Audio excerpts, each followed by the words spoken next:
விடுதலை புலிகளில் பல நபர்கள் கைது செய்து பின்னர் அவர்கள் அரசியல் கைதிகள் ஆக்கப்பட்டு விடுதலை செய்யப்பட்டிருந்தார்கள். சிலர் புனர்வாழ்வளிக்கப்பட்டு விடுதலை செய்திருந்தார்கள்.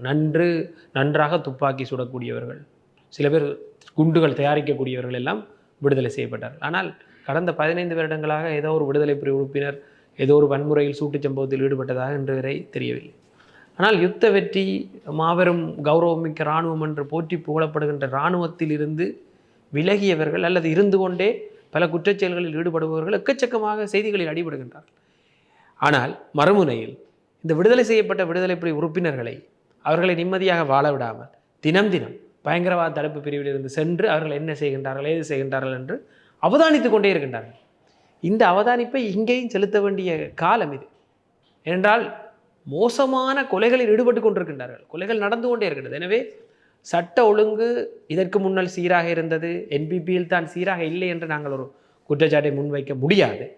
சட்ட ஒழுங்கு முன்னமே சீர்குலைந்து தான் இருந்தது. பாதாள உலக கோஷ்டியினரை தங்களுடைய அரசியல் ஆதாயத்துக்காக பல அரசியல்வாதிகள் பயன்படுத்திய காலங்கள் எல்லாம் இருந்தது. சில அரசியல்வாதிகளே பாதாள உலகம், போதைப்பொருளோடு சம்பந்தப்பட்டவர்கள் எல்லாம் இருந்திருக்கின்றார். உங்களுக்கு தெரியும் துமிந்த சில்வாவினுடைய கதை. இப்படி அவர்களே ஆயுதங்களை பிரயோகித்திருக்கின்றனர். இப்படிப்பட்ட வரலாறுகளே தான் இருந்திருக்கின்றது.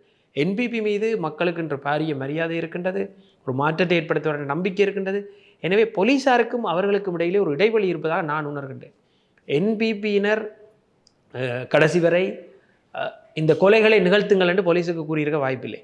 எனவே போலீஸார் தான்றொண்டித்தனமாக செயற்படுகின்றார்களா என்ற அந்த விடயம்தான் எனக்கு இருக்கின்ற கேள்வி.